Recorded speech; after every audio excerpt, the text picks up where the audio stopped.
Hey, welcome back to Noise Avocation Podcast. Whatever episode this is, 67 or something like that. We don't know exactly where we're going to place you yet. Yeah. 60-something. 60-something. But yeah, so today's episode, our interview will be with who? Dwid Hellion from who you may know from Integrity, from Psywarfare, from Vermapyre. Vermapyre. Yeah. I kept wanting to say Vermapyre. Me too. Yeah. But anyways, one, like, really fucking cool of him to take the time to sit and talk with us on the episode. Like, this guy's been putting out music for 30 plus years, and realistically, when you listen to his story, you're going to hear that he's been unintentionally making music since he was 6, 7 years old. Like, there was some stuff in this interview that kind of blew my mind that he did at such a young age.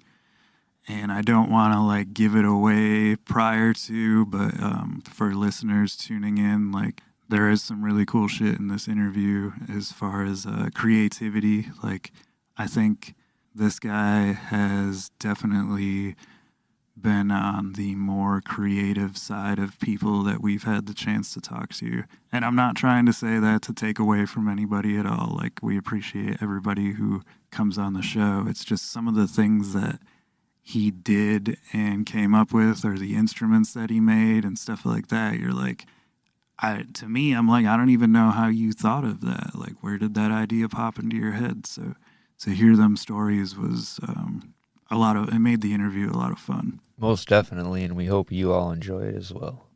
Yeah, I kept, I could have went on just talking for the next few hours because of all the cool stories and the creativity. And like I said, so we were going to preview one of the tracks from Vermapyre, but a lot of the songs are like 7, 8, 9, 20 minutes long.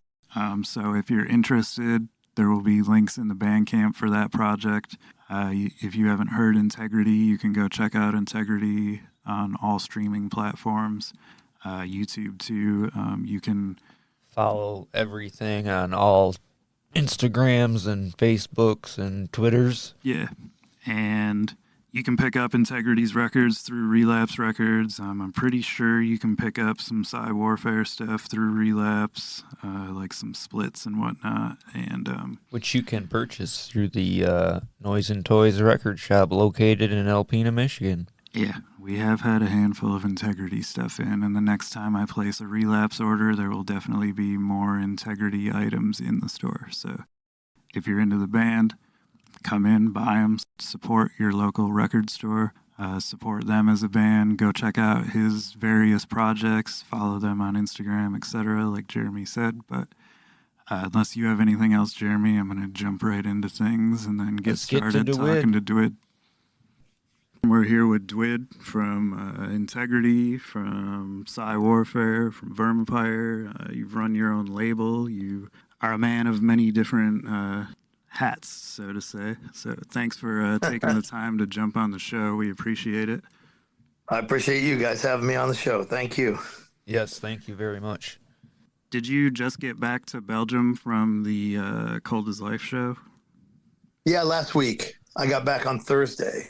I stayed at some of my family's house visiting with them in Ohio for a few days after the show. And then I flew back. It took, I leave on Wednesday. I get home on Thursday because of the time difference and the distance itself. So right. It's quite a journey. It's what, 6 hours ahead of where we're at, I believe? Yeah. That's correct. Yeah. You're actually the second person from Belgium that we've interviewed. Who was located in Belgium, I guess. The other guy was like born and raised there, so he had a pretty heavy accent. His band was Subatomic Strangers. Strangers, yeah. Oh, cool. They were like kind of a mixture of like 80s new wave and like synth pop type of stuff. It was a unique sound. So how'd you get from... Belgium has a long history of strange music, so... Yeah, that's what he was saying, basically, is there's a ton of different like genres you wouldn't even realize are out there, or over in the, Germany, Belgium, that sort of thing. Yeah. How did you were born in Ohio, if I remember that right? I was born in Indiana. Indiana, that's right. I knew it was one of them states right under us. So how did Yeah. you get from Ohio and move over to Belgium? Like, what caused you to move over there? Well, my family moved to Ohio when I was 16 years old, and then I started some bands, and I made some records around when I was 16. I think right almost immediately I got a record deal and had records, and then we started touring. And when I was about 18 years old, we were able to tour in Europe. So I've been coming back and forth from Europe since I was 18. And when I was I think I was like 32 or something, or 30. I don't recall. Maybe 32. I was on tour over here, and a friend of mine bought a house, and it was a big house, and he lived there alone. And he said, "Hey, if you want to stay after the tour, you can have a room. You can stay as long as you want, man. Have a vacation." And then I thought to myself, man, I could have been doing this since I was 18. I never thought about that. I just come here, work, and go back home. I never thought, because sometimes we would pass by places, historical places, and me and different people throughout the years in the band, other musicians would be like, man, I'd love to see that. I'd love to see this place. And they would always be like, oh, too bad we have a long drive. So I never get to see anything on most of those tours. So I got to stay and have a vacation, and I liked it. And there was it's a long story. I don't know how interesting it is to anybody, but basically living in the small in Cleveland, Ohio, is where I used to live, and there wasn't a lot of people who were making records, so people were kind of spoiling me a bit. So I felt that I was just having a hedonistic time, having a good time all the time. And I hated that because I wasn't getting any work done. I was just playing and I wasn't working at all. And I decided, well, if I live in a place where nobody knows me at all, and by the, for clarity, it wasn't like I'm fucking Elvis of Cleveland or anything like that. But it was just like, if I would go out, people would be like, oh, come on in, have some free drinks. Let's hang out late. Let's stay after hours, just different things like that. And it got to be just too decadent, and I wasn't getting any work done. So when I moved to Belgium, nobody knew who I was or anything like that. And again, it's not trying to say that I'm famous or anything like that, but it was more like in Cleveland, people just were too generous to me, and it was getting in the way of my work. So when I moved here, I was able to focus more on my work and be more isolated, which was a benefit for me. Most people would go the other way and want to have the accolades and have that kind of treatment, but I preferred to be able to do the work, and that's what keeps me going, keeps me feeling good. Oh, I could see falling into that trap like real easy, like when you're younger, of the just and it's it's a weird thing to say going that out every night. It's that Midwest hospitality. Yeah, dude. yeah, dude. It fucks with your work ethic. Fucking Rust Belt. Everybody's crazy. But correct me if I'm wrong, but didn't you marry a woman from Belgium as well? Yeah, my wife is a Belgian person, and she thinks that America is like super dangerous, like Grand Theft Auto, so she didn't want to live there either. So I don't think she's entirely wrong. Yeah. It's the funny thing. It depends on where you're well, at. at the time, it wasn't as much Grand Theft Auto as it is nowadays. Yeah, apparently we can just smash and grab things. But anyway. There's a lot of people that think that about the States, though. But that I guess they're not entirely wrong in some areas. So well, we're up in northern Michigan, northeastern Michigan, and so it's there's a lot of rednecks around, and so we kind of stand out in this area. That's why I was like, when I was communicating with you earlier, I was like, dude, Belgium is a place that I would love to check out just because of the scene, and then kind of the same reasons. It'd be cool to go somewhere where nobody knows you. You know what I mean? And you can just kind of start.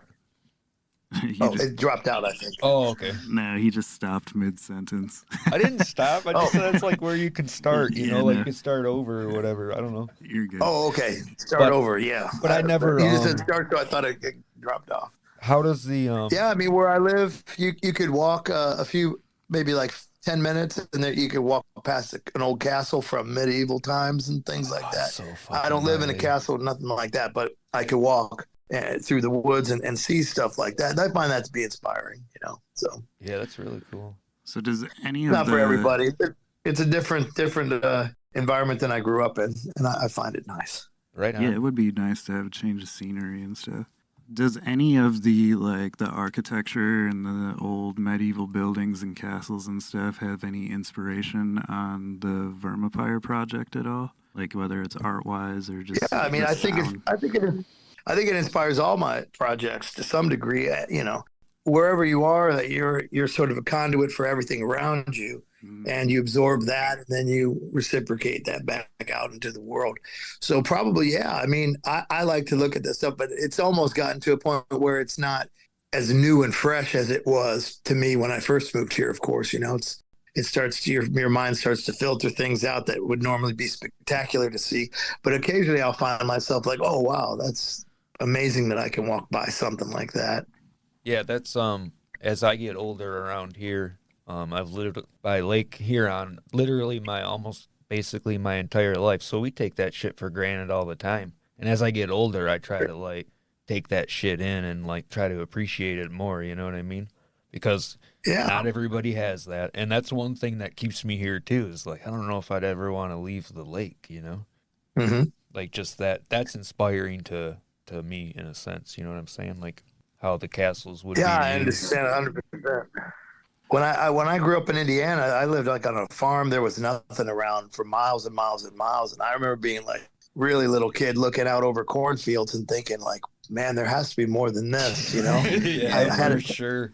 I had a TV and everything. This was in the 70s. And I could see on TV sometimes that people lived in different locations. I mean, I was a little kid, so I didn't really know how to logically think about this. But I would be like, okay, I've seen movies where people live in castles, and I've seen movies where people live in skyscrapers, and I've seen movies where people live, you know, in suburban homes. How come I can't see that from my vantage point? Obviously, that makes sense now as to why I can't. But back then, I couldn't imagine because I thought I could see it almost to the end of the world, you know? Right. Where the horizon was. So you're like, where are these skyscrapers? That maybe got like a little bit of a bug into my mind, making me question it and making me want to travel the world a bit. I'm not sure, but it's possible. Growing up on a farm, like in the middle of nowhere, because we have a lot of that around here, so we know like what it's like. Yeah, I didn't grow up on a farm, but they're not far from just being in the city. Mm-hmm. How did you get into the style of music that you're creating currently, like through Integrity and through all your other projects? I guess at the start would be because if you live in like an isolated area, then you probably are familiar with becoming bored as fuck. Yeah, for sure. And living in the early 70s, it's really easy to be bored because there was no phones, there was no internet, there wasn't even video cassette tapes invented at that time yet, or at least they weren't public by that time when I was a little kid. So really the only thing you could do is, and television was a program situation where you had 3 channels and you could wait up on one of the channels had like horror movies on Saturday night only, really late, like 11 o'clock at night. And that was all you could watch for a horror movie all week. So I would wait up. That would be my thing to look forward to every week.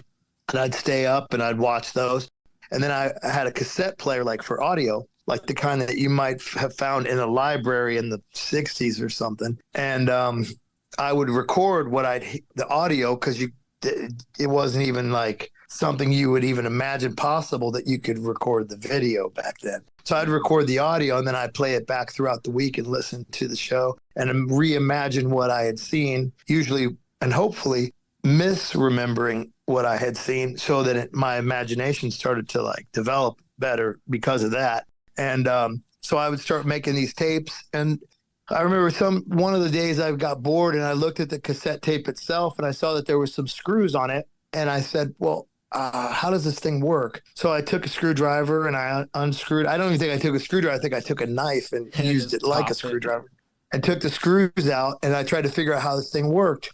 And at some point after messing around with them and breaking them, I made like what would be a loop tape. and then I use Scotch tape, like the kind you use for Christmas presents and stuff, to tape it together. The band, like a rubber band kind of length of magnetic tape inside the cassette, and put it back in there. And then I would record other sounds and hear it go over and over again, looping, and think, oh, that sounds pretty crazy, you know. And what else? I would take like Elmer's glue, which is like kind of a children's glue that's like white colored. Oh yeah, and usually used on paper. You know that stuff. Oh, yeah. So I would take that and pour it all over my grandparents' old gospel or country western 78 records, like the real big ones from the olden days. Yeah. And I would coat those records up with this glue. And then I imagined it would dry like in an hour, but it took like 4 or 5 days maybe. And finally, when it dried, I would peel it off and made a copy of it. And because I knew the records worked off grooves, and I wondered what it would sound like if I made a copy. And I guess that my first thought was it would sound the same or sound backwards.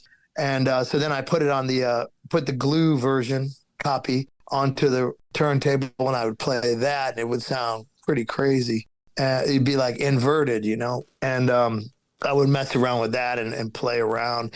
And then eventually I got a second cassette player because my grandparents saw that I found it to be a fun toy, and somebody in the family gave me another one. So then I'd use those and tape each other things. You know, I'd like, I guess, make mixed, sort of mixed multi-track stuff, but it wasn't really on purpose. And I didn't, you know, keep this in mind. None of this was like, hey, I'm going to have a music career. It was just like, hey, this could be cool to have multiple sounds. And then I realized, oh, if I turn this one down and turn this one up on their own independent, you know, volume things, the one would be louder in the mix. But I didn't think of calling it that. I don't know what I called it. I just would just do it for fun and make crazy sounds because it passed the time. And sort of what I was saying to Jeremy earlier when I was late to your podcast, I apologize for that, was I was sitting here drawing, and when I draw, I just zone out, and I go, I'm in between time. And time flies really fast when you're in there, but it doesn't feel like it flies fast.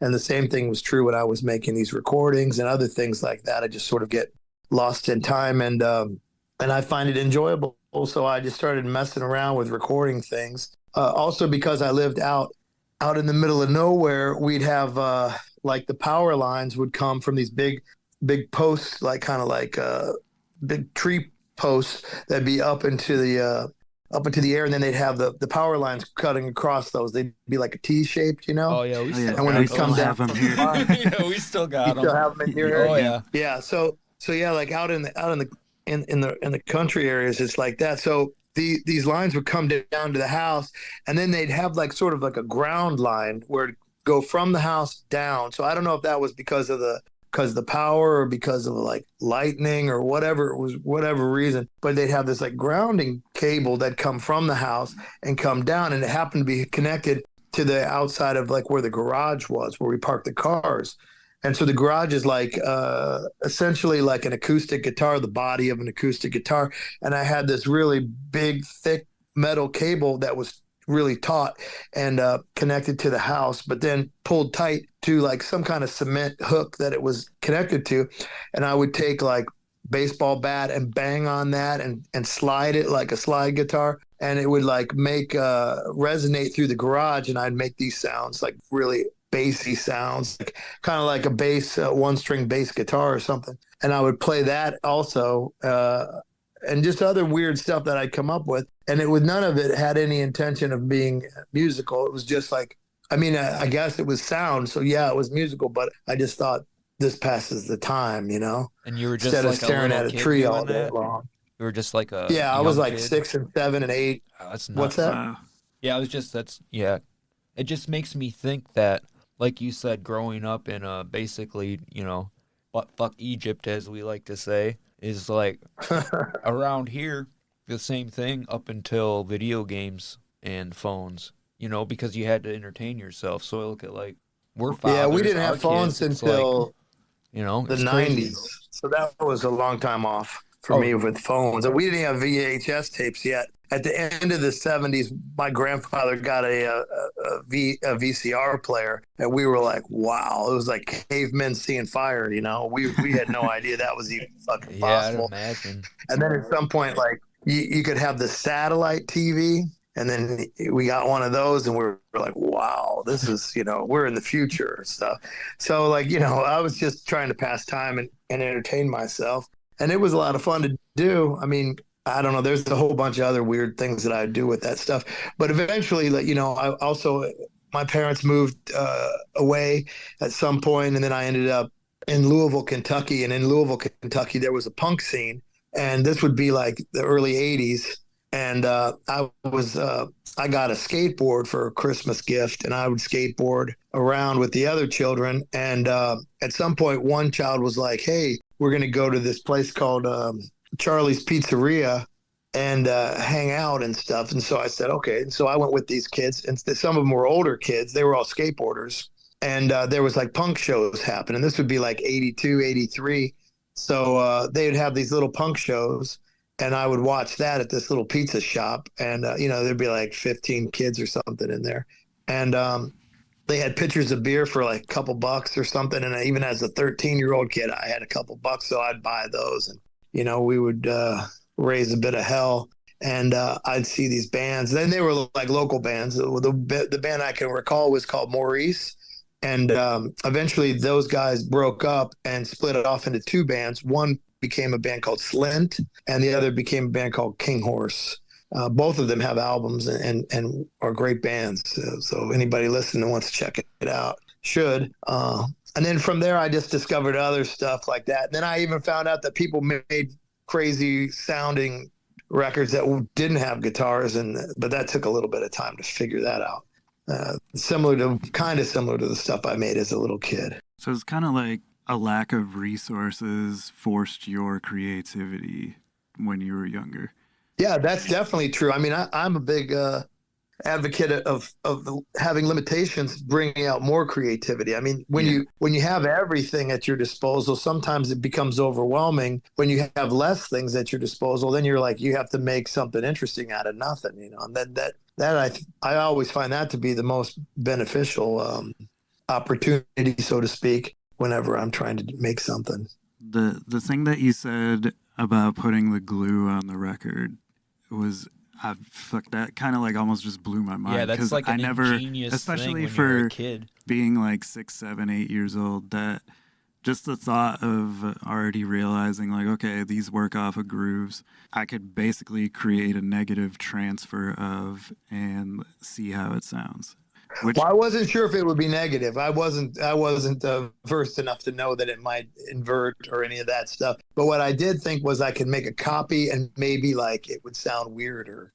Right. And that was kind of what I was thinking, Now And I kind of want to try that, but I got to like break out a shitty turntable to do it. You have the different speeds on it too. So you could play it back at different speeds, and I'd also entertain myself with that. And when you had the 78, so you had like 16, 33, 45, and 78. So I would play with the speeds and do all kinds of different things with that. So it was a lot of fun to do as a kid.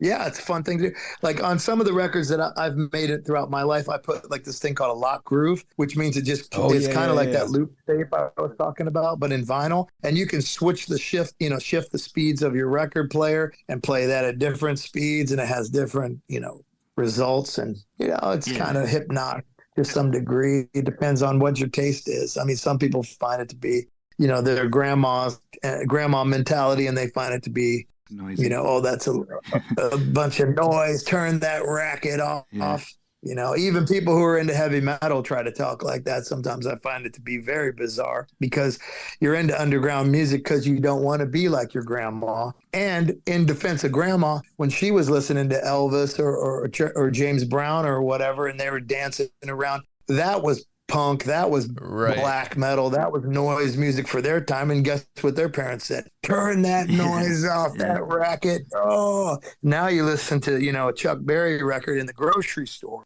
and it's like considered to be wholesome music, when back then it was like the devil's music. So it just depends on the era and the, the climate of the times, I guess. But anyways, I think that, music should always be pushed forward and have advances. And what we talked about with making the putting the glue on the records and things like that, I would I would make collages, which means like I'd cut up pictures from the newspaper or from my comic books or whatever, and then glue them together and make my own little pictures. And because I was so bored, I would just I would learn like little arts and crafts things, and put that together. So the transition from me making the record thing wasn't.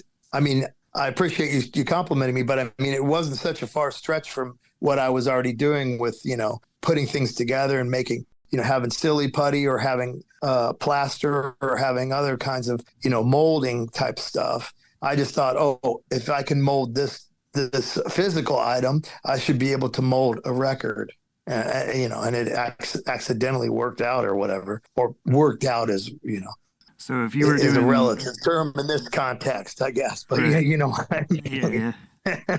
If you were doing 78s and you were in Indiana, so I'm guessing it would have been like country music or gospel stuff then, more than likely. Yeah, country. It was country western records. Like Tex Ritter, he had a song that was called like "Blood on the Saddle," which was a pretty cool song. It's about a cowboy who, it has a real low voice. It's like blood on the saddle. There's blood on the ground.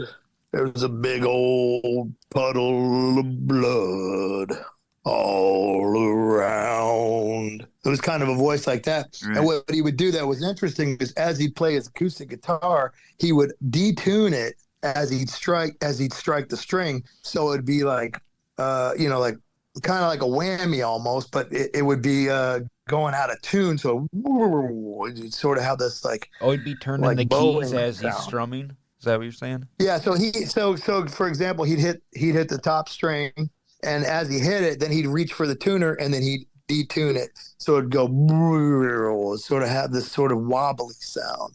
And a strange thing is, Tex Ritter, he ended up having a son who was a big star in the late 70s on TV for a TV show called Three's Company. His name was John Ritter. Yeah.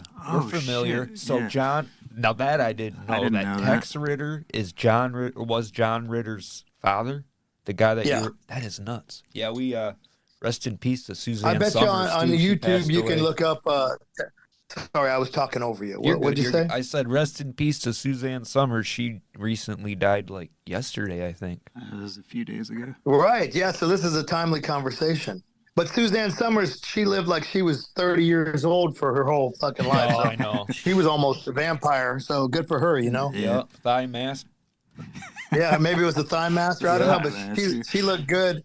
She looked good from the 70s until she was in her 70s. Yeah. So, Yep. She had a good life for herself. I think she did what she wanted with that. But you should look up at Tex Ritter. I'm sure it's on some kind of streaming platform. Yeah, we always have a list of things that we write down during interviews as like a to check out list type of thing, just because it happens to be that way where you're like, oh, if you heard this or have you heard this, and it goes back and forth. Yeah, I mean, it's not going to sound like any of the stuff that I make, but maybe a little bit. I know that. Influence. We're into, who knows? We're into like a bit of everything. Like we're not like just into metal or just into hardcore. Like we listen to blues, jazz, soul, old stuff, funk music, singer-songwriter stuff, hip hop. Yeah, that's the way to do it. Yeah, it's just like for at least on my end, my basis is in like, in the hardcore, like that's what I like grew up on, and then like ventured out because I used to be like closed-minded as a kid, like fuck the Beatles and all that shit, and then like I grew up a little bit, Well, I think that the other kids would do that to each other as well, because I remember liking a lot of different music as a little kid or as a teenager, I mean, and it was taboo to like different stuff. It was even taboo to like heavy metal if you were punk or vice versa. So people would get in fights about it even, it's hard to imagine now, but that's how it was back then. People would get mad. Oh, you can't like this. And I remember when hip hop came out, I would go and I bought like the NWA 12-inch when it came out, and people were giving us like dirty looks for wanting to buy that. And we thought it was kind of like a punk record, I mean, things kind of blurred for us, at least me and my small group of friends.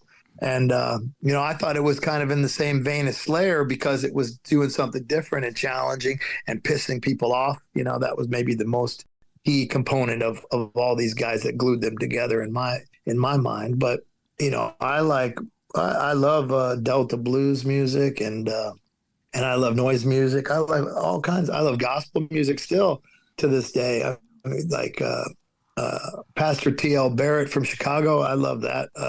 His catalog almost as much as I love anything, as much as I love Gizem, which is a Japanese kind of metallic punk noise group. I don't know how to pigeonhole them, but they're a Relapse band, aren't they? Yeah, they ended up getting their discography put out on Relapse. Yeah, that's what I thought. A couple years. We have a distribution at the store with Relapse. So they're like one of my favorite places to shop for the store. Yeah, I love Relapse. They put out my records too, and I have a real good relationship with them. And they have real good taste in other bands and like putting out the Gizem. Also, they have a band that's kind of similar to Gizem, if you like that, by the name of Zao. And their album, I think, is called Final Agony. That's on also on Relapse. You should check that out if you like. And all these records those records are all from the '80s. They're not current things. They're old recordings. Right. And both of those bands were inspirational for me as a young man. So that's why I was kind of encouraging Relapse to pursue those ones. And right on. I'm glad that it worked out. I like the represses that that you Integrity put out, as like I noticed like the inside sleeves are all done with like pictures, and I've only seen that like a couple of times, and I've heard you talk about the cover, the secret print, and the cover has the secret ink on it. That cover shit was really cool. Thank you. I mean, I put a lot of work into that. Like when I was in the '90s, when I would go on tour, I would come back. Let me go back a little further. So when I put out my first CD, I started to realize that I didn't have any control over the artwork anymore because they were using computers to make the artwork. And prior to that, my earlier releases were cassettes or 7 inches, and then I would hand make the artwork and turn that into the record label. But it got to a point where full color wasn't something I could necessarily turn in correctly or create. So I started to, and back then you didn't have the internet, so I'd have to like phone call pressing plants and find out how this was done. And they eventually told me that there was this software that was called Photoshop. And so I had no idea what the hell that was. And my father had accidentally or coincidentally started working, helping do IT work for General Electric. And he would have all these old computers that they would throw away. After a year, they thought that they were like, something they just throw away or whatever, Yeah. And so he would take them and put them in a garage and then sell them to people, cheaper. And I asked him about it, and he said that he'd check into it and find out what he could. He found a supplier that had Photoshop #2 or whatever. It was like a real early version. And so he got me a copy of that, and he got me a couple old junk computers that were laying around from the office. And he sent them to me and with a big book on Photoshop. And there wasn't anybody that I knew who knew how to use this software. So I had to teach myself through trial and error. And eventually I got it up and going. And the other computer he had set up to do music, but all it had was like a wave editor. So it was very primitive. You could do a little bit of editing, and you could like take 2 tracks and then squish them together and then put another track and then squish that and make the third track, and on and on and on. And, it was pretty primitive, but I got some things accomplished using that as well. But to get back on track, I taught myself Photoshop at a time where you couldn't even go to school to learn Photoshop. So I had the skill set. So when I get back from tours and have no job and no money, because touring, was not lucrative at that time at all. And, so I'd come back and I would go apply at a newspaper or a magazine, local newspaper. And I'd always get the job because I was one of the only people who knew how to do this type of thing at that period. And one point after a tour, I came back and I got a job doing the night shift, running the art department for a newspaper called the News Herald. And it was a daily paper. And I would get all these samples and different things sent to my office that would say like, hey, check out this printing technique, check out that printing technique. And one day I got this package, and it was the type of printing that you see, the spot UV. That's what it's called, that clear ink that we talked about from the repressing of Integrity, where you see this, if you hold it in the light, you see the skull logo of Integrity. But if you hold it in a different angle, it's almost like it's not there. Yeah.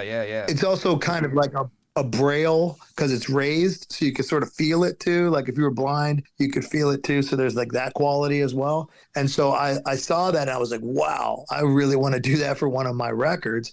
But it was so crazy expensive at the time and impossible.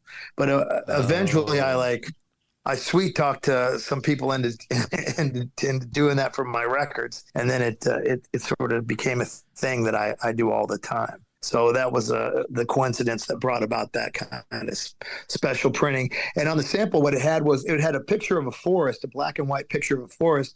And they would show like how the inks would work differently. Like you can have a matte version, you can have a glossy version, you can have a raised version, etc. And then the samples that they sent had this process on them, so I could physically look at them, and there wasn't it wasn't just an internet thing, so I physically could touch them and see, oh, this ink is raised, and if I hold it at an angle, you don't see it, and that really fascinated me. And with the trees, some of them, it'd be the same picture several times with different processes of this spot UV or other versions of this process. And so like sometimes they would coat just the trees, then the trees would kind of look 3D almost, And then sometimes they spot in between the trees rather than the trees themselves. So then it'd have a different kind of way that your mind would interact with the picture and so on. So, I found it to be an interesting thing. And I just sort of like put it on the back burner of my mind to say like one day I want to use that process for my records. Yeah. If I can bamboozle somebody into paying for it. Well, yeah, and but I think awesome I think it's a worthwhile investment. Definitely. Like, I mean, to the consumer, to the music fan, you get like so much more that way. And at first, I hope so. I mean, I want people where to are be the song titles. And then I tilted it and was like, oh, they're on the back, because I saw the skull on the front first, And then I'm like, where are the fucking titles? What? And then I felt and they were in there. I was like, oh, okay.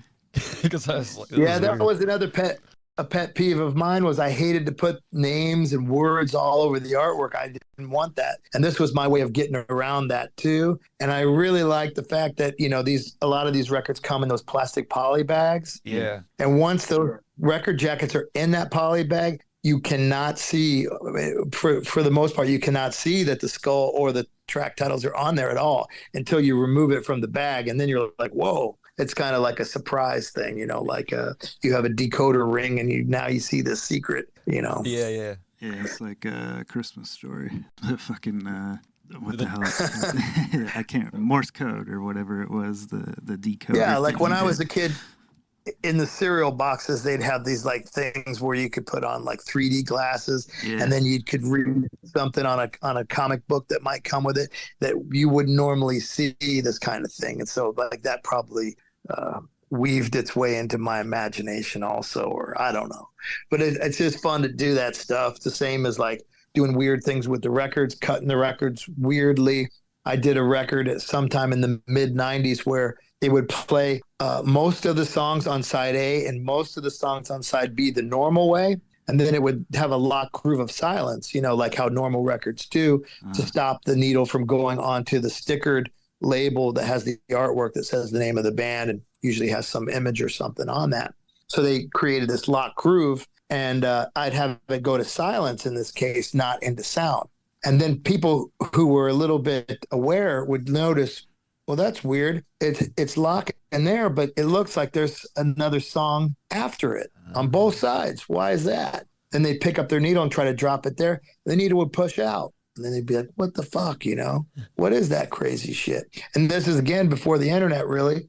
So it'd take a real desperate or not desperate, like a determined individual to figure it out. You got me. A real determined motherfucker to figure it out. And what you do is you take the needle and you put it next to where the sticker was, because I made it so that it was cut the opposite direction. Oh, that's tricky. Oh, okay. Fucking sneaky. So then you hear these bonus songs that you never would have heard before unless you figured out the trick. And I found that would be like a rewarding, magic trick for the audience who got that record. And maybe they had it for like a year. And then their friend was like, "Hey man, did you know there's a fucking bonus song on each side?" Right. Oh, there can't be. Then they drop the needle and find it. I kind of always wonder why, like, everybody doesn't put a little something in that fucking spot, like in the locker room now. Remember that Jack White did a record where he had there was like multiple different things. So if you start a song at one point, it has an acoustic intro. If you start it at the next point, it's an electric intro. There was a song underneath. Yeah, those are called parallel tracks. But yeah, there you go. I knew there was I've done that before as well. Parallel tracks. So they're tracks that are running side by side, and if you drop the needle on the first one, you get one song. If you drop it on the second one, you get a different song. Yeah, that's so gnarly. That's a fun thing to do too. I did those before. There was a side that played from the inside out, and then there were hidden tracks underneath. Yeah, that would be like how I had that secret. Yeah. That's what I thought of right when you said that. Yeah, playing from the inside out is. So and I didn't invent this shit. This is just stuff that happened. No, but it shows your creative mind. White. Yeah, maybe. It definitely shows that you have a creative side. But so. Or I'm making trouble and torturing people. Or that. Are you still using Photoshop to this day? Oh yeah. Okay, so I do have a question. What do you? I don't know if you've played. Question? Yeah. I don't know if you've played around with it at all yet. But what are your thoughts on the generative AI that just got put into Photoshop? I have the new beta version of Photoshop, and I use it, but it doesn't turn out as nice as I would like it to turn out. It's a bit hokey for the most part. Yeah. And I haven't been able to get it to do what I would like it to do. I like the fact that it seems to sort of emulate its surroundings. So if you have something that's a drawing and it sees that, then it will sort of try to make that. But I find that oftentimes that it hasn't. I had an update 2 days ago, and then I used it after that, hoping that it was going to turn out to be really, really more detailed, but it didn't do that. But, I think that there's potential there. I mean, if the question is, do I find this to be like the end of art and everything like everybody's crying about on the internet, then I do not find it that to be the end of art. I wasn't really asking that. I was just kind of wondering if you'd played around with it at all. And because I played around with it a lot, but I haven't been able to get it to do what I want. But I think that if I was more of an Instagram Photoshop person who wants to put change a scenery into winter that was a summer setting, or if I wanted to add a balloon to a child who's standing at the park or something, in his hand, have a balloon or an ice cream cone or something, that's definitely, if you want to, gonna look great. If you want to, if you're making fucking devils from hell, you're making devils from hell, it doesn't come out right. But the early iteration of Midjourney, I think, was a conduit to hell itself. Because if you would type in normal shit, it would create these fucking crazy hairy demons and stuff. Like it was just like making no sense. There'd be like human parts mixed in for some reason. No matter what your prompt was, it would come up with crazy evil shit, and I was really enamored by that. And then they started getting better at it, or better is relative, but they started to fine tune their software.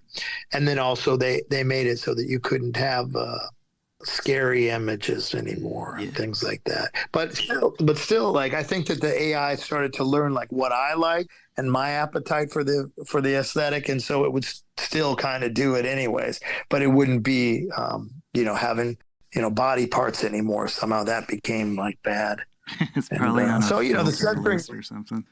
Yeah, there's a lot of words. Like I've had prompts where like even like just stupid stuff was like, well, you're crossing the line here, buddy, And it was like if you wanted to have blood, for example, that's too much, Which I guess limits you, but at the same time, like you probably already know how to do that on your own on Photoshop regardless without the AI, so it doesn't really make a big difference.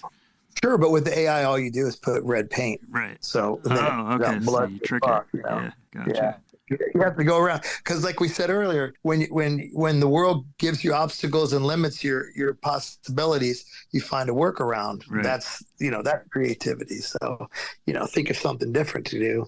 But there were some cool things like you could type in like different ways that that film would react. Like expired film, expired Polaroid film. You'd have some really cool results with stuff like that. So I found it to be interesting, and I'd really love to get into like how the music aspect works, because I've heard songs where they'll have Taylor Swift singing a Johnny Cash song, or Kanye West singing a song of something that he wouldn't normally sing, so on and so on, and it sounds pretty realistic. But obviously, you have to have like something that's well, no, they don't use stems, so they're just like they've just resourced these, because these people are their vocals are everywhere. Yeah, it's easy for the computer to access that, whereas if you're going to do something of my work, it's not going to find that shit. But I would like to be able to feed in all of my stuff and see what the computer thinks my album should sound like, and have it spit that out and be like, some of this sucks, but this part's fucking great, right. And then redo it myself. Yeah, just like that kind of thing. Where I think that could be a cool tool to use. I mean, I know a lot of people are mad about this stuff, but I think, people were mad when they invented the camera. Oh, paintings are over. You're ruining fucking paintings. Your soul's gonna get trapped in that fucking picture. Yeah. I mean, that's an actual realistic thing that occurred. People were pissed that the photography and then when television came out, that's going to ruin the movies, and and when movies came out, that's going to ruin the radio, and everything's going to ruin everything. And then we find a way to make it interesting again. It's all based on how you use it, basically. Like a hammer could be a useful tool or a destructive tool. Yeah. So I probably like it more destructive, but right. It's fun. It's fun to misuse tools as well, So there's all kinds of possibilities with everything, and and that's kind of like where I like to exist, in that world of possibility.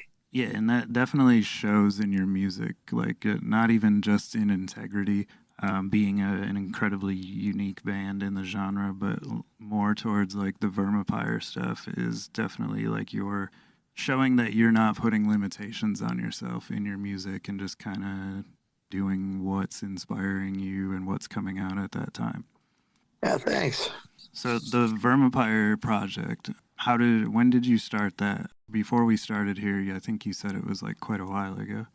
Yeah, I had done Psywarfare since I was, I guess, little. And then I started making records of that somewhere in the early 90s. And then I did that for a while. And then I was like, I don't want to do that. I'm going to do something else. And then I started doing the Vermapyre thing, maybe, I don't know, like somewhere in 2008, maybe, or 2006. I don't know. I can't remember. And then I just started figuring out how to use these, build those guitars. I mean, the whole idea was I'd have to build the stuff.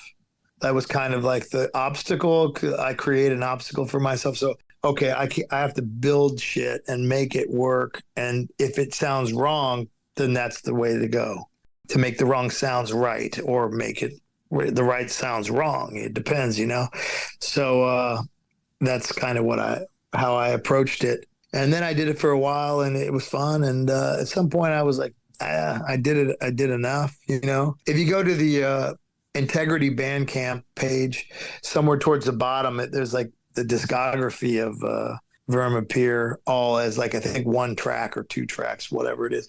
So that's like every fucking record that I did, or tape or whatever. And it ends up being maybe an hour or 2 hours or something worth of stuff. So I did a long run of that. One thing I did that was pretty cool, I think was pretty cool, was I made a song that was called Stilte, which means silence in Flemish language. And what I did with that was it was for a lathe cut record. So this track was silent, but the more that you would play that track, the more that the groove the needle would cut into the groove, which would make it sound more and more like kind of a high-end a high frequency drone, kind of a scratching sound. And the more that you played it, the more that the track would exist. And so that was kind of an interesting experiment to do as well. Man, And that is fucking. I know. Nobody thinks of that shit. That's such a good idea. I like. Well, I'm glad nobody else thinks of it, or I'd be out of work. You know? Right, but it's just like the common person for a record wouldn't think about that. Like you get more the more the record degrades after your needle's wearing through the grooves, and usually like people are like, eventually I got to get rid of this thing because it sounds like shit. Like I played it out, it's done for. I got to get rid of Love Gun. I've exacerbated it, but like you're putting into it like, oh, well, what if I could flip that completely around and make it where you get more as you're getting less? It's like what gets bigger as you take away. Yeah, I mean, like we talked earlier about Les Legions Noires, the Black Legions, and the way that worked was those guys were pissed that black metal was being so commercial, so National Enquirer, if you're old enough to know what that means. Yep. Just sort of this kind of like trashy, news thing where, oh, this guy hates that guy and his guy's killing that guy, and this is kind of like a soap opera thing in their minds, and they didn't like that, so they wanted to go the opposite direction. And they made these tapes of their recordings, and what they do is, which I found to be very inspiring and interesting, is that they had the Tascam 4-track tape machines that ran off batteries, so they could just take those wherever they wanted, and they would go into like the woods, and and especially in France, there's a lot of old abandoned castles, and they're like dangerous and real shitty and everything, and they would go in there and spend the weekend in there and get high or get drunk or get whatever, get crazy. And they would bring a guitar and, they'd have a pedal, and then they'd have some kind of a microphone, and they would just record that stuff in there. And for drums, they would just like find a piece of metal and take their fingertips and, I don't know if that worked. Can you hear that stuff? Because sometimes Zoom will edit out audio. Nah. But you just sort of do finger tapping on like a board or whatever, and that would be their drum.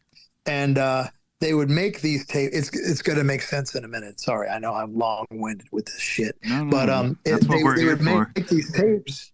They'd make these tapes, and they'd make like a dozen tapes, maybe 13 tapes. Be bad luck or whatever. I don't know.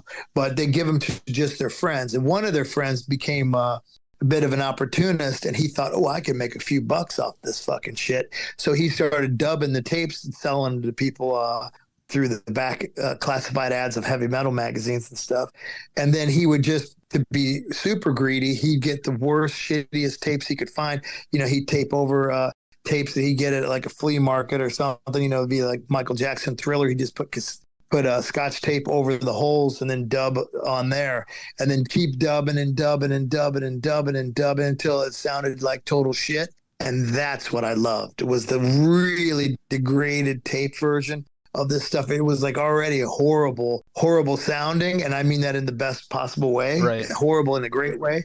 But the fact that the tape became warped and warbled, copied and copied and copied and copied, and then there's a copy of a copy of a copy of a copy of a copy of a copy of a copy until it just sounded so much like you're really in hell. I love that so much. And I think that that's something that often is missed with music, is that people don't understand that production and a producer, usually what they're doing is oftentimes trying to make it more commercial. But, there's a sense where, in my mind at least, where movies and music aren't that far away from one another, as we talked about me making these recordings of movies onto audio tapes as a kid, and maybe that's where I get this connection from. I don't know, but I think that if you're going to watch a Julia Roberts movie where she's falling in love with the prince and she's going to get married, and the colors are going to be bright, it's going to be really nice and crisp, and everything's going to be in focus and beautiful.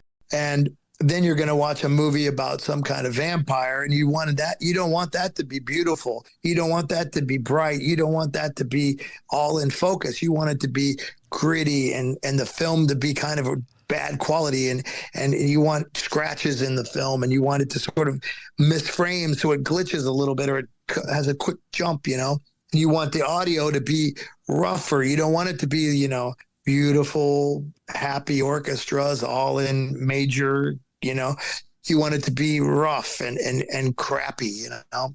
Definitely. And with know what you're music, they're saying. like, oh, everything has to sound the same. It has to, Britney Spears, Michael Jackson, and all the metal and punk bands should all fucking sound the same, or it's not good.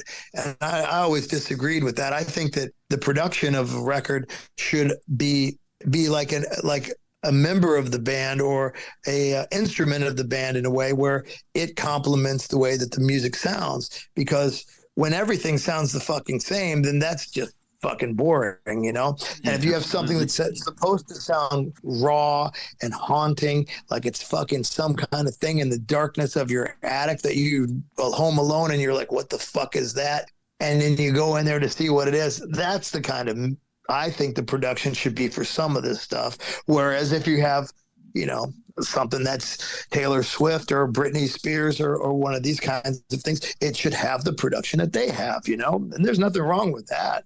But I just think that it's a shame that people don't explore production more with the underground music as they should, because you can get a lot more, I think, possibilities and a lot more effect with affect from your audience if you're thinking of it from that world, you know.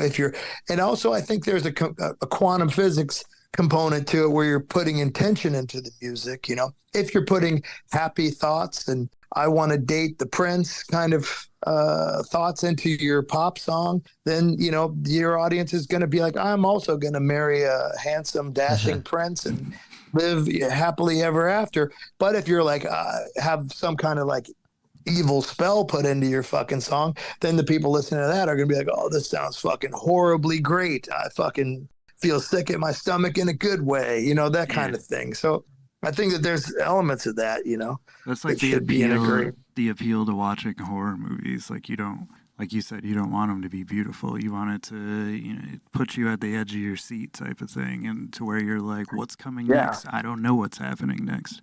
Yeah, and if you have an exciting action movie, but it's all shot really slow and there's no extra camera shots and it's just all one shot, you'd be like, this is fucking boring. You know, it's exciting when all those cuts are happening and you see Arnold Schwarzenegger or Stallone or whoever it is, every time their fucking body is moving, there's a different camera on them as they're punching the bad guy and throwing him off a building or whatever, you know. Like, there's these things that make it interesting, and I think that should be integrated into music too. And of course there are people who do that, you know. I'm not saying that's not done, but I think I'd like to see more people do that. Yeah. So all of the instruments that you use for the project, you make yourself then? For Vermapyre, yeah. Yeah, that's what I was referring to. But not for everything. I mean, for Integrity, we have like real guitars. Well, yeah, I know that. You know? But I was saying just on the base of Vermapyre, like, you made those guitars that you sent Jeremy. I seen the pictures as well. What are some of the other things that you make for the project? I didn't make this, but I had a friend of mine make it, who was a welder, because I don't know how to weld, and if I tried, I'd probably burn my arm off. So he made this for me, and I'm going to try to explain it to you since this is an audio interview. So he made something that looks like, I have it right in front of me so I can show it to you. I'm just going to try to describe it to you.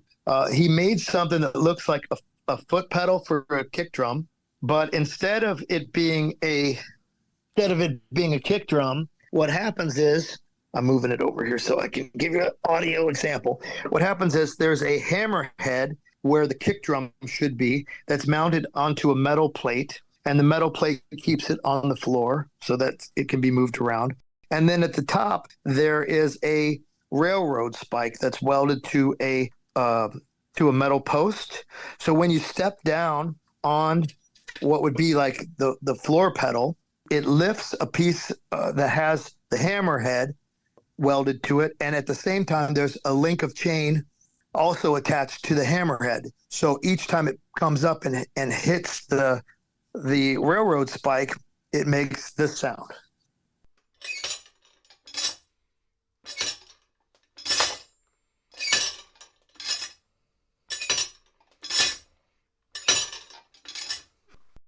But what happens is, I'll kind of explain it to you, is that those chains that are connected, that links a chain that's connected to that hammerhead that comes up and smacks into that railroad spike. Each time it does that, that chain moves in a different way, so you have a different sound. So it's not like, sometimes you'll listen to industrial music and they'll use a sample of a guy hitting a metal spike, for It'll example. be over and over and over with like the same hit. Always the same. Yeah. So with this, it's random enough that you're like, that's real, And so, that's kind of part of it. But my friend made this for me. I said, hey, I want something like that. Can you make that? And he did somehow. He made my he made my dream a reality. He manifested that into this world somehow. That's great. That's what I do. That's what I do on the side. I'm a welder on the side. Well, no, actually, that's what I do for a living. But I'd rather. Well, do I'll it send on you the a side. picture. Maybe you can. I'll send you a photo and I'll send you an audio, or I can send you a little video clip as well, and you can see how it works, and maybe you can make one for yourself as well. Yeah, dude, that'd be dope. If you listen to some of that Vermapyre, if you heard like the sound of a chain and a metal spike kind of thing as a percussion, that's what this is. Okay, because like the fucking Zoom is a a bastard. that was like ka-ching, ka-ching, ka-ching. I was like, what is that fucking chain sound? So that's gotta be it. Yeah, so that's what it is that thing. And so how do you make the guitars? Well, without like giving away any secrets, if you're not trying to give away secrets. no, I'm happy. When I was making those guitars, what I would do is I didn't know what I was doing, so I just sort of figured it out on my own, trial and error, and each one got better and better. And again, that's relative as well. Some people would find none of them to be better, right. But for me, it was better because it was more shitty. And eventually, I sort of made like a bit of a blueprint with instructions. And then when I would sell those tapes or those 7-inches I made, and there was even a 12-inch that was made. Some of those I'd include the Xerox flyer, photocopied flyer, so people could make their own. And there was a period where some other people were making them and having some pretty cool ideas out of it. And I thought this could be a cool way to sort of, advance or maybe devolve music. It depends on how you look at it. Yeah, that's cool. But I think people got bored of it maybe or something. I'm not sure. So what I did was, and this goes back to Delta Blues. So like in the Delta Blues scene, the most of the people who were making that kind of music were young kids who were the children of like sharecroppers, and they wanted to have some fun. So what they would do is they would take the cigar box that their father would have his cigars in, and they would open that up and take the cigars out, or maybe he had an empty box. Then they'd take a broom, and the old witch's broom, like the stereotypical broomstick and everything. If you have one of those old ones, you'll notice that there's a metal wire that goes around to keep all that straw, where the broom itself, the sweeping part, is connected to that big stick, Kind of like it looks like a little spring wrapped around that on the bottom there. It's like a collar. Yeah, but you got to think of like the old versions, not the Walmart versions and stuff. You got to think back in like, in the olden days. So there'd be this wire wrapped around it. It's just like a metal wire to keep all those straws in place. So they'd unwind those straws and take that metal wire off. They'd take all that straw and throw it out.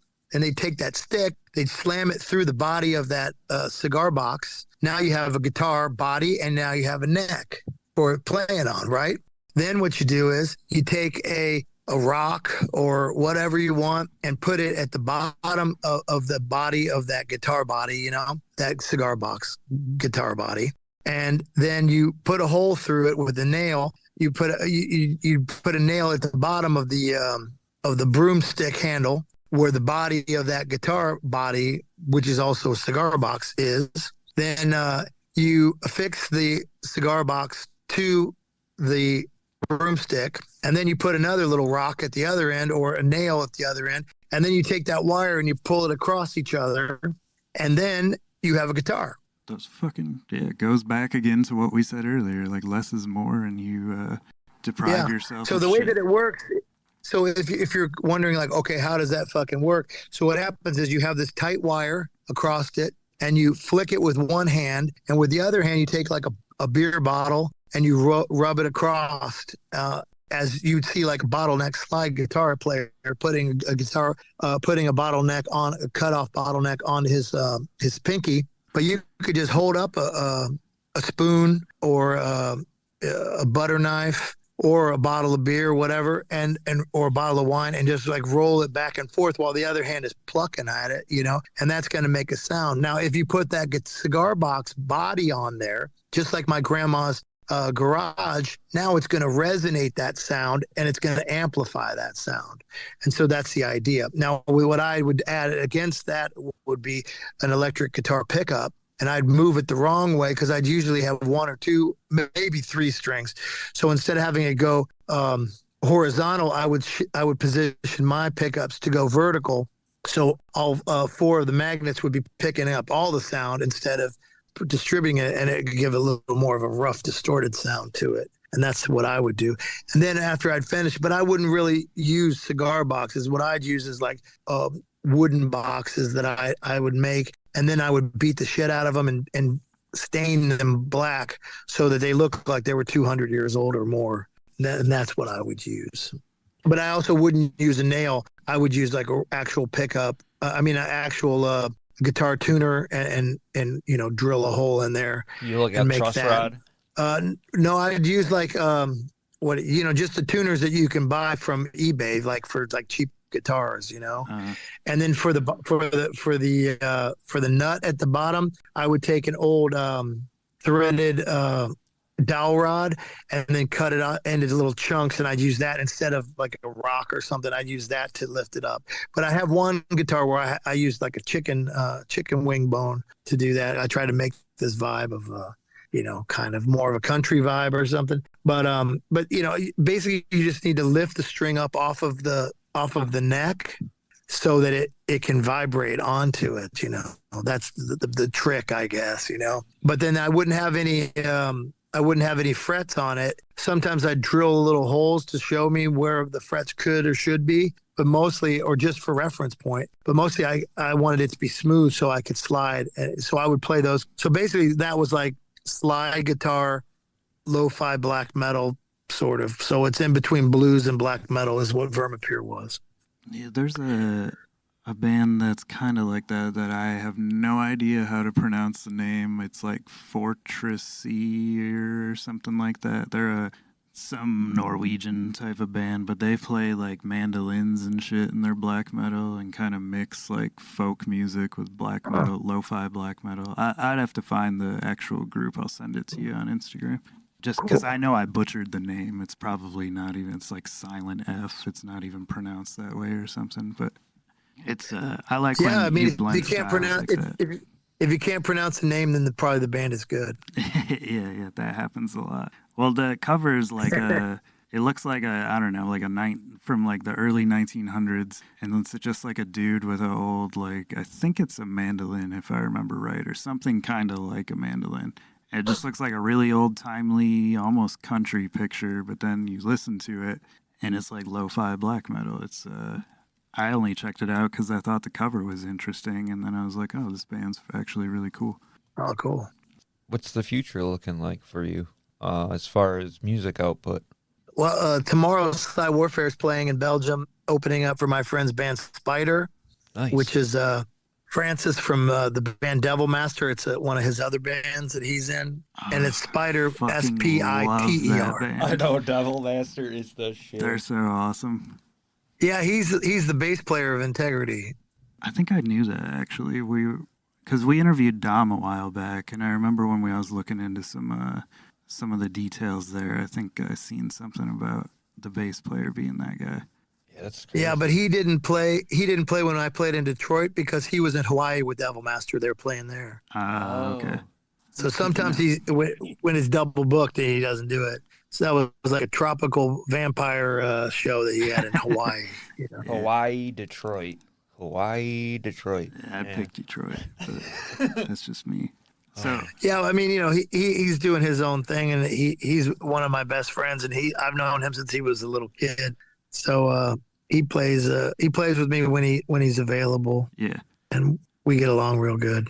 Yeah, I remember Devil Master when I found him. I just like I think I told Jeremy it's like black metal vocals is like almost punk rock music, like the tempo kinda, and like there's a little bit of thrash in there. It blends a lot of stuff together.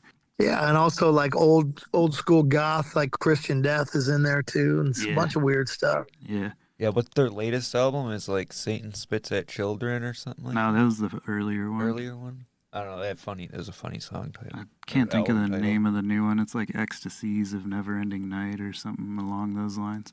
The earlier one was Satan Spits on Children of Light. Oh, there you go.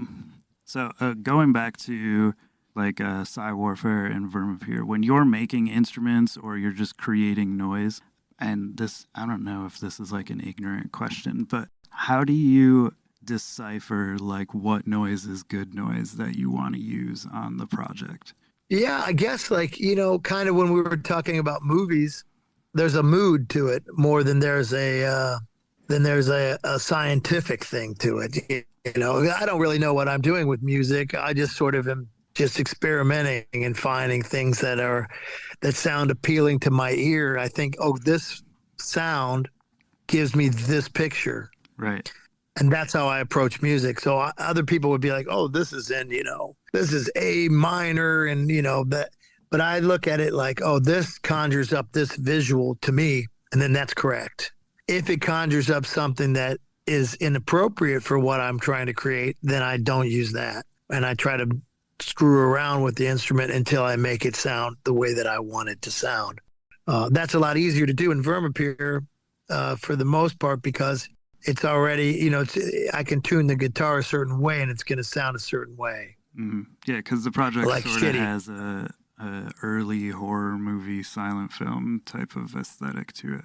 But Psywarfare is kind of all over the place. Yeah, Psywarfare could change it in a moment because Psywarfare basically means fucking with people, fucking with your head, psychological warfare. Mm. So I made records that were like even happy kind of sounding records to fucking drive people crazy, like people were like, oh, it's going to be like this. And then I deliberately make a record that didn't sound like that. And they'd be like, what the fuck? And be mad. And that would make me happy. Hey, man. So how long have you been able to, I guess I don't know this. Are you like a full-time artist? I suppose so, yeah. And how long have you been, it's a grandiose word. It's a grandiose word to say, but yeah, I suppose that's the correct way to say it. Yeah. I definitely wouldn't come up to the passport control person and then they say, what do you do for a living? And I say, I'm an artist. But I would imagine I'd have to have a cape and a monocle and like a beret on and stuff, and be having a glass of champagne in my hand. But I guess, yeah, that's what I am. Well, yes, of course, man. And a good one at that. But I just thanks. I'm just, like I said, I weld for a living. Now, the dream would be not to have to do that, and I could just say, have a bunch of different other things going on, live off of, selling records or doing this or whatever. So how long have you been able to live off your creativity, basically, is what you're getting at? Okay. So like how long has it been since I had to have a day job in between tours? Pretty much. I would say maybe 10 years, maybe. Just to put that into perspective, because, Yeah, it took 10 years. It's only been about 10 years. So it took me till I was about 42 years old before I didn't have to have a day job. That's not bad. And that doesn't mean I'm driving a Lamborghini either. Trust me. But, I work nonstop on music stuff. And a big part of that is that Relapse helps me out and gets my music more exposure. And I think maybe also longevity might play a role in it too, that I've been doing it so long that some people are like, all right, fucking, we've been opposed to him since his fucking start. He's done it long enough. We'll give him a chance, or something. I don't know. Sometimes people are like, hey, I always thought your stuff sucked. And then I gave it a listen and I thought it wasn't that bad. So, you're like, fuck you, dude. Damn. But no, man, I like like I said, I like that Relapse, it represses all the old stuff. And even the later, the Howling, it was like 2017, that album with Dom on it. That was fucking awesome too. Yeah. I really enjoyed that. One seemed a little black metal leaning, you know, like in the style. Well, there's a lot of different songs on it. I mean, there's even a gospel song where we have I do a duet with a gospel singer. There's a lot of different songs on that record, and we just make songs that we like to hear. And sometimes people get mad if you say that, but I think that that's the way you're supposed to make music. Yeah. Is that make music that you'd like to listen to. But I've gotten a lot of backlash for that over the years, where people say, "Oh, you like the music you make? You listen to the music you make?" Yeah. Yeah, that's why I make it. Yeah, I wouldn't. Yeah. If I don't like it, I'm not going to let anybody else fucking hear it. That's for sure. Well, if you're not doing it for yourself, for many who years, would you do it for? For many years, people said, "Oh, you're an arrogant prick to say that.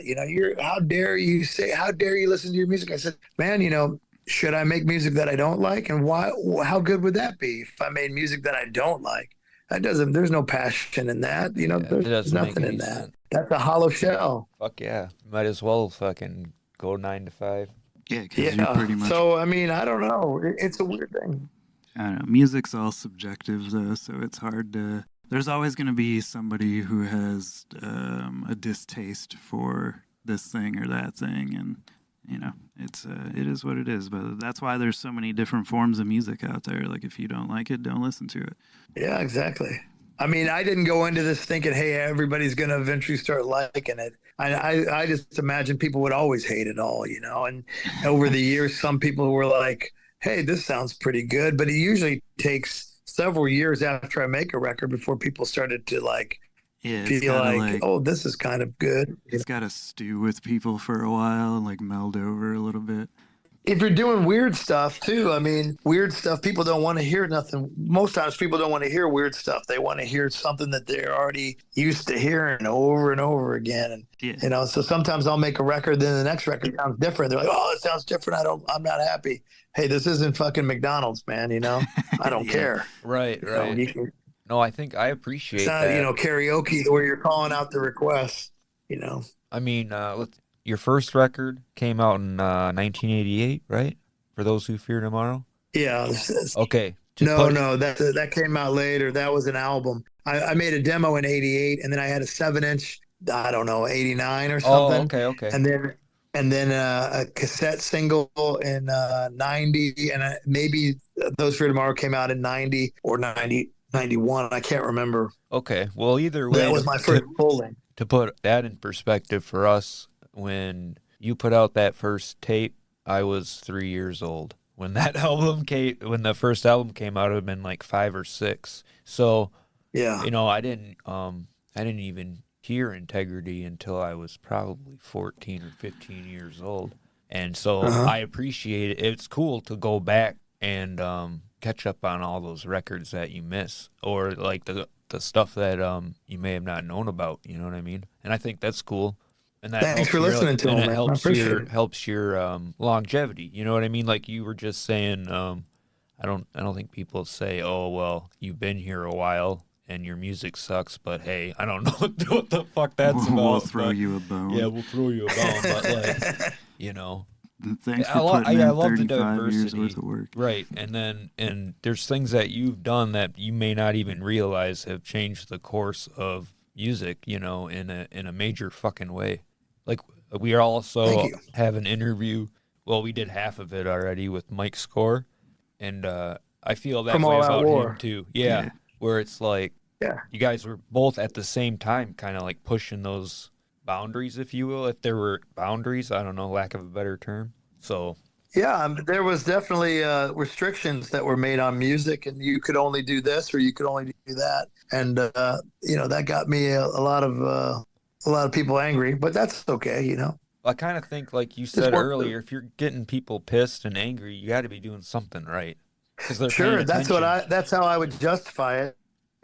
I mean, it wasn't fun to have everybody be super fucking mad about the music I made, and even to the point of threatening violence against us for making music that they didn't seem to like. But that's the time that it was in. It was like that. It's a strange situation, strange world. Very. That is weird to threaten somebody physically over music that you don't like. Yeah, I don't know. that's. I guess I've seen some Pantera people fight over Pantera before, though. So I don't know. I mean, even when I was younger, like if I would make handmade Misfits shirts and stuff like that, that I'd wear because you couldn't even buy fucking shirts. It wasn't a thing, You'd have to make your own. And people would pull, I'd be skateboarding with my friends on the side of the road in a parking lot or whatever, and a pickup truck would pull over. People would try to hit us with bottles, fight us, just because we liked the kind of music that we liked. It was crazy times, the 80s. Yeah, through all the satanic panic shit and all that stuff, I would imagine it. Yeah, maybe crazy. that had a part of it too. Crazy. Yeah, that could have played a part in it. But at the same time, I have to be 100% honest here.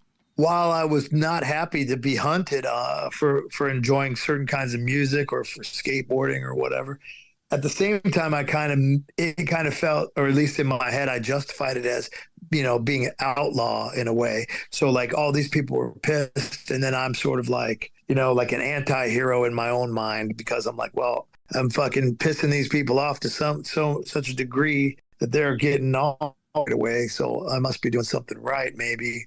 And that's how I would justify it after getting jumped by pickup trucks full of guys or whatever it would be. But at the same time, it didn't discourage me from making music. Maybe it gave me more fire in my belly to keep making more. So, well, I'm glad you didn't. Luckily, kids don't have to deal with that.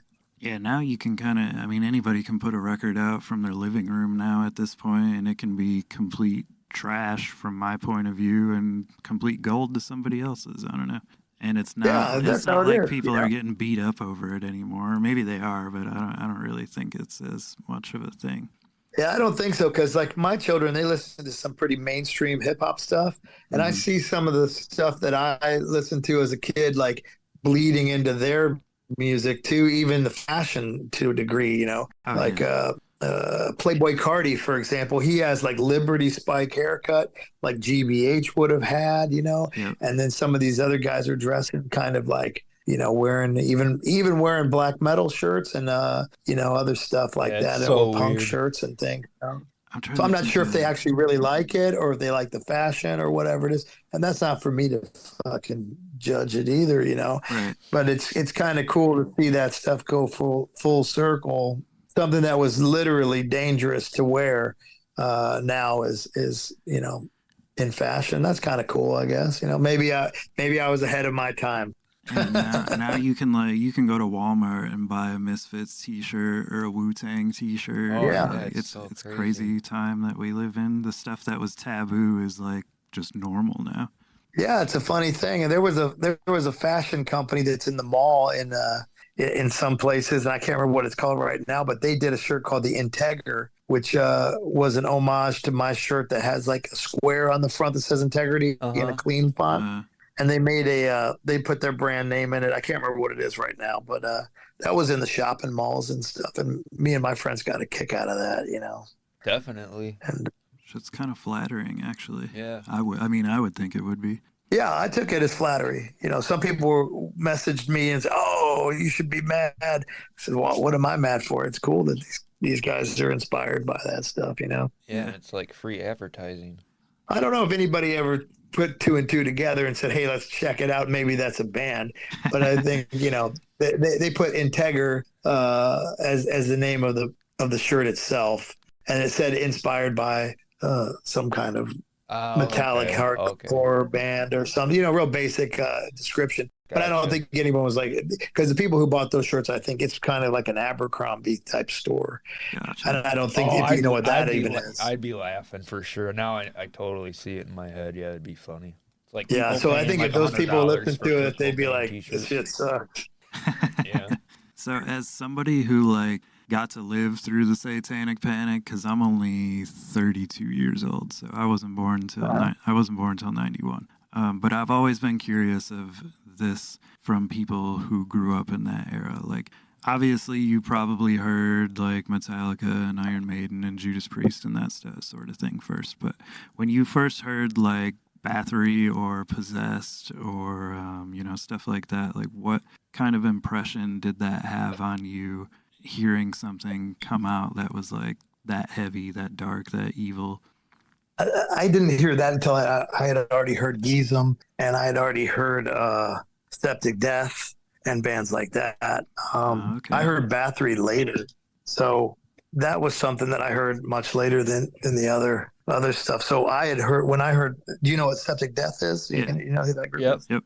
When I heard that, it was like fast and evil and had this real crazy artwork with it, real amazing artwork, but a horror artwork. And similar to Geezem, they had great artwork too. And it was like kind of like early Motley Crue, kind of like Shout at the Devil era Motley Crue guitars with like the band was dressed in like, like glam with like high heels and like puffy hair, big cock rock hair.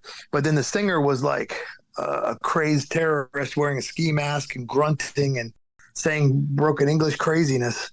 And to me, that was like, what the fuck? This is amazing. That was the stuff that opened my eyes. And also Sam Hain, which was Danzig's second band. Uh-huh.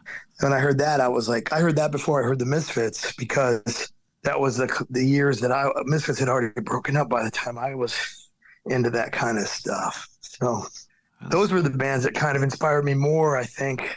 I heard Bathory and Celtic Frost and all that stuff, but I heard that like the end of the 80s or something, It's still pretty early on, though. Like, because a lot of people don't catch on. As much as people would like to say, like, I've been listening to Bathory since '84. Like, if you weren't in that area, there's a good chance that you probably didn't hear it till a little ways down the road. Maybe, but I think I heard Venom before I heard Bathory. I mean, there's a lot of guys that would like do tape trading and things like that with one another, with friends. You'd dub a tape for a friend because you'd have a record, and then you'd use that as your like master, and then you'd copy it for a friend every once in a while, and then that friend would copy his whatever he had that you didn't have. Because when you're a teenager, you can't afford everything, and there was no such thing as streaming. right. MP3s didn't get invented until 1998, so. That was decades before all that was possible to share. But as far as the Satanic Panic question, I mean, I think that, the Satanic Panic was a thing that really was inspiring for me as well, because I was told my family's very religious, and everybody around that world was like, if you like this kind of shit, you're the devil's spawn, And again, I guess I had the anti-hero kind of vibe going on with that as well. It helped fuel my creative stuff. Yeah, it would have to me too, had I had been around at the time, because even when I was younger growing up, like anything that was kind of edgy